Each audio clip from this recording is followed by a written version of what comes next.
Hi everyone! So, nagbabalik po tayo. Matagal-tagal din po akong hindi nakakapag-upload ng aking video.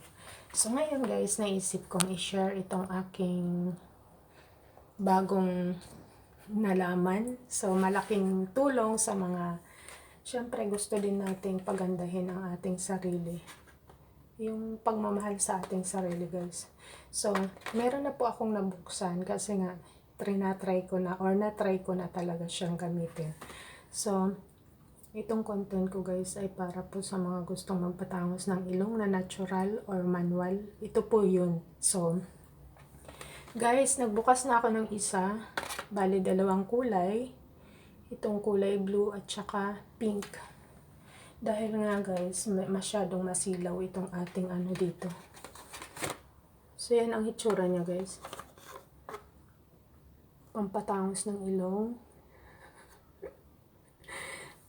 Sobrang ano talaga guys, nagustuhan ko siya. Hindi ko naman to i-upload kung hindi ko siya nagustuhan. Kasi habang nagkakaedad tayo, hindi naman po ganun ka ano yung aking ilong. Kumbaga matangos po yung aking ilong. Pero dahil nga po nagkakaedad na tayo at saka hindi na talaga yun maiwasan na lalapad pa din ang ating ilong kapag nagkakaedad na. Pero sa tulong po ng mga ganitong tools ay kahit papano is mababawasan ang paglapad ng ating ilong. At saka maganda siya guys. Araw-arawin nyo lang kapag may time kayo, gawin nyo.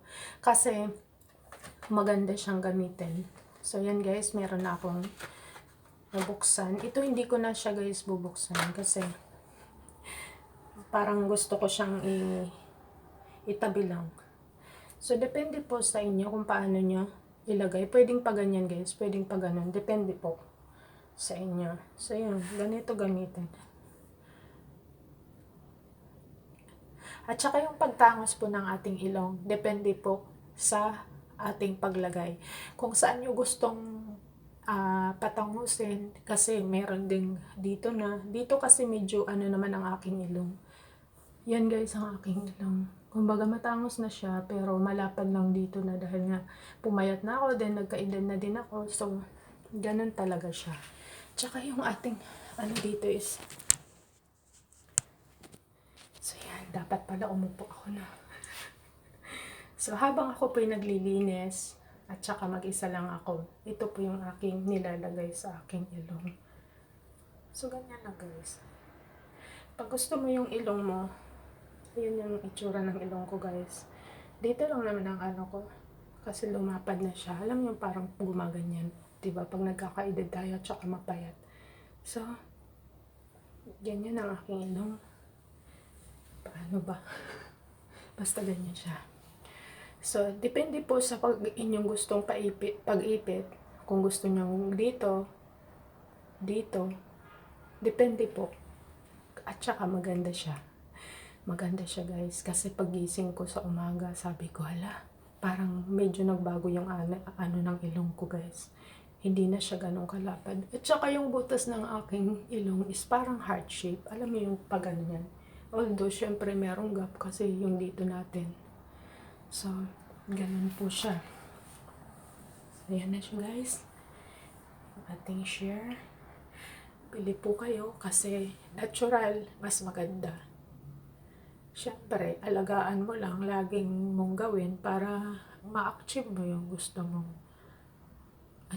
ilong. Kung gusto mo dyan, kasi depende po sa gusto mong patatangusin. Kasi yun din ang susundin ng nose trainer na to. So yun. Kung gusto mong dito, syempre huminga ka sa bibig mo or sa bunganga mo. Ganyan. Pero yan, may butas naman, makakahinga ka talaga. Diba guys? So, ganyan guys. Kaya sabi ko, i-share ko nga. Actually, nakikita ko lang to guys sa mga ibang lahi. Tapos, sabi ko, iba yung tinitingnan ko sa shop. Iba yung tinitingnan ko. Then, nakita ko to. Sabi ko, ala, ito yung matagal ko nang ala yan. Kasi sabi ko, mayroon pa ng ganyang gamit. At saka hindi po siya masakit ha. Meron pa pong, maliban dito, two-way po ang purpose niya. meron pang massage sa ilong, ganyan. Yan. Kabilaan, syempre gawin mo, diba? So, maganda po siya. Tsaka dito, para siya rin siyang gulong. Yan guys, pwedeng ganyan. Kasi ano naman yan sa ating ilong. Sundin nyo yung nandito. Pero dito sa ano niya, ganyan. Pag ganyan. Depende po sa inyo. Kung paano mo gustong patangusin ang ilong mo. Kung dyan, or dito naman. Dito. Susunod po yan. Habang naglilinis ako, ito po yung aking ginagawa guys. Siyempre, mag-isa ako. Mas mahaba din kasi time ko kapag ginagamit ko to na naglilinis. Kesa sa nagpapahinga ako, natutulog ako, hindi na po kasi ako naglalagay. Kasi pag patulog ako, inaalis ko na siya. Mixing oras lang yun. Siyempre, hindi naman natin sariling bahay dito. Mas mahaba talaga yung ating oras sa trabaho. Pag ganyan, maganda din guys yung ganyang posisyon kasi mas matangos ang kanyang, alam mo yung taas na taas talagang ilong. Wala kasi ako sa gamit. Ayun. Ganyan, habang naglilinis po ako, yan po ang aking ginagawa. So, ayan guys, paglinis na ako. Maingay po kasi dito, kaya hindi ko ginawa. Lumabas ako, naglinis ako guys.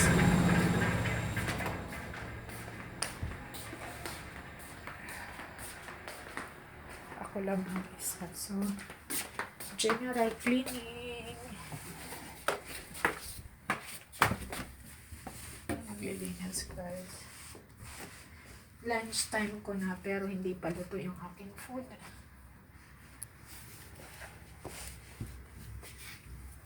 So, sa mga gusto pong bumili, maghanap po kayo sa mga shop ng pang cosmetics. May mga mura naman. So, kahit naglilinis lang ako, pwede kong gawin to, lalo na mag-isa.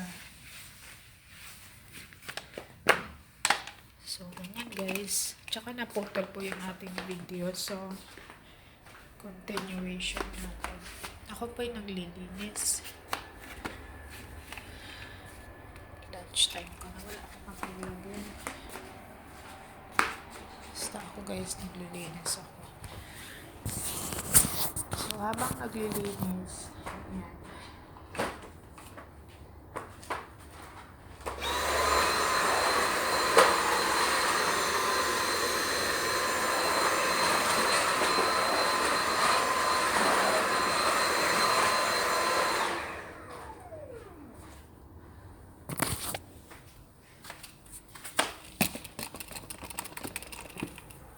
Napakasimple lang. Yung nag-aalaga ka sa sarili mo, pinapaganda mo sa ganun. Habang naglilinis ka. So, ganyan guys. Para-paraan lang. Paano natin i-care, i-pamper ang ating sarili. So, ganyan guys. Maraming paraan para alagaan ang ating sarili na kahit ganito, nagtratrabaho tayo. So, guys.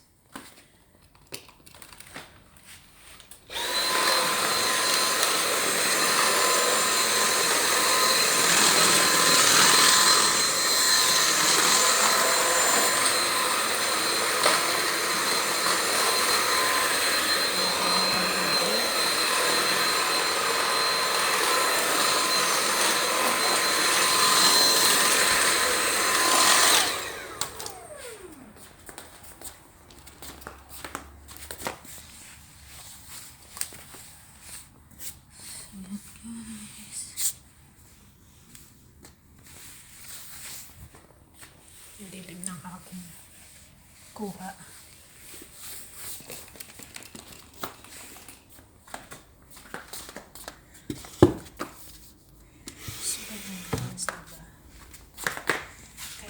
na rin pong gawin habang kayo'y nagpapaganda.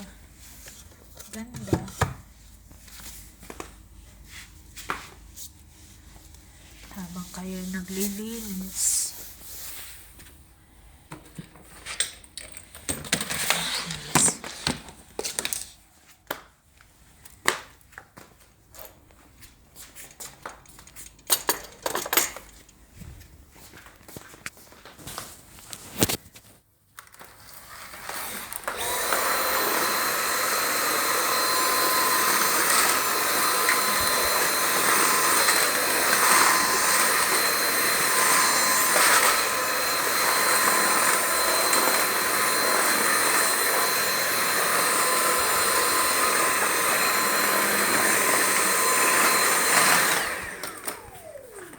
Yan ang kagandahan kapag may manual ka, kasi pwede mong isabay guys sa ginagawa mo habang pinapatangos mo yung ilong mo. Dali, naglilinis ako na naghahanda din ako ng aking pagkain. So ganito guys, nagluluto ako ng lugaw kasi yun ang pinaka gusto kong pagkain na madalian. So yan guys, alisin natin, dilim kasi dito. So yan guys,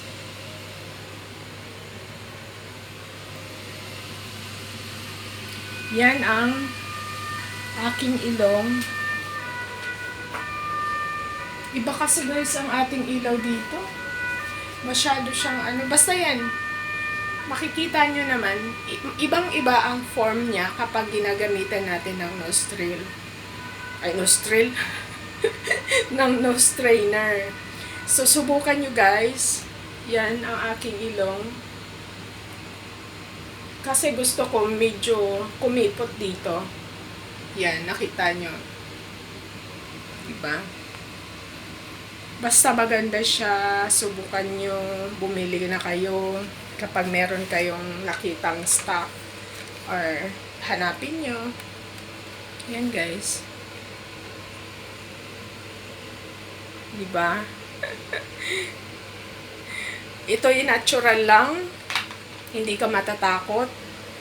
Kasi hindi kailangang pakialaman ang iyong ilong. Natural lang na pag-aalaga, araw-arawin natin. Kasi lahat naman ng bagay is mapag-aanuhan natin. Magtiyaga lang tayo. So guys, diba? Ang kasi talaga ng kulay dito. Basta guys, maganda. Yan yung may papayo ko sa mga nagbabalak. Mas maganda yung natural guys, or manual. Hindi na natin kailangan magpa-opera ng ating ilong para tumangos. Dito pa lang, sapat na. Kasi ito pwede mong ganyanin. Depende sa posisyon ng iyong nose strainer. Kasi iba-iba yung pag-angat niya kung saan mo mang gustong ipitin, di ba? Nahirapan tayong kasi syempre isang kamay lang guys. Basta nasa inyo guys. At saka kailangan wag madulas yung iyong ilong. Pag naglinis ka, naghilamos ka, mas maganda. Wag kang maglagay ng madulas na pang sa mukha para hindi dumudulas yung nose strainer. So guys, di ba? Ganyan ang aking ginagawa habang naglilinis or nagluluto. Dali guys. So yan sa mga gustong, hindi ko alam kung ano yung mga brand nyo, basta yan guys. Hindi natin maipakita no. Yan ang ating, yan guys.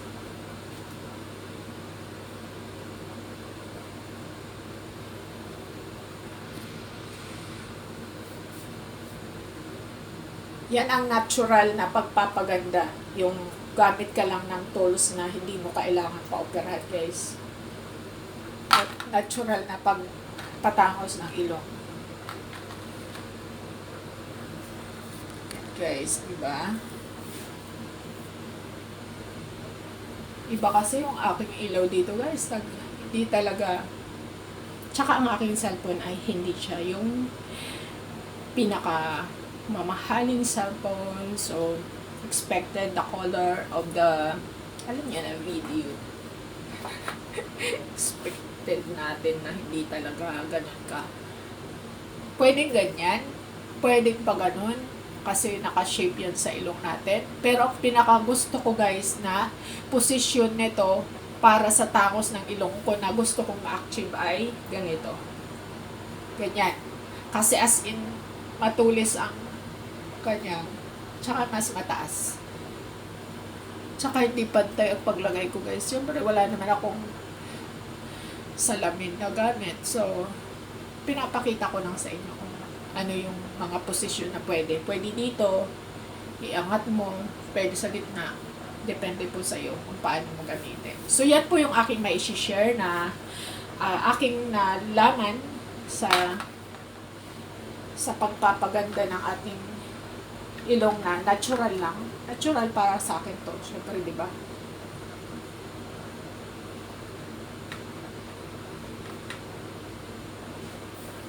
Natural lang. So, ayan. At saka mura lang to guys, ha? Sa mga magtatanong, is nasa 100 plus. So, kung ibebenta mo, pwede ka nang makabenta ng, ibenta mo ng 150, pwede na. Kasi kung dito naman sa akin galing sa Hong Kong, syempre, yung 150, sulit na yun. Dahil isi-send mo pa or ikakarga mo pa. Diba? Mura pa rin yun, yung 150. Tsaka matibay din po siya, guys. So, ayan, guys.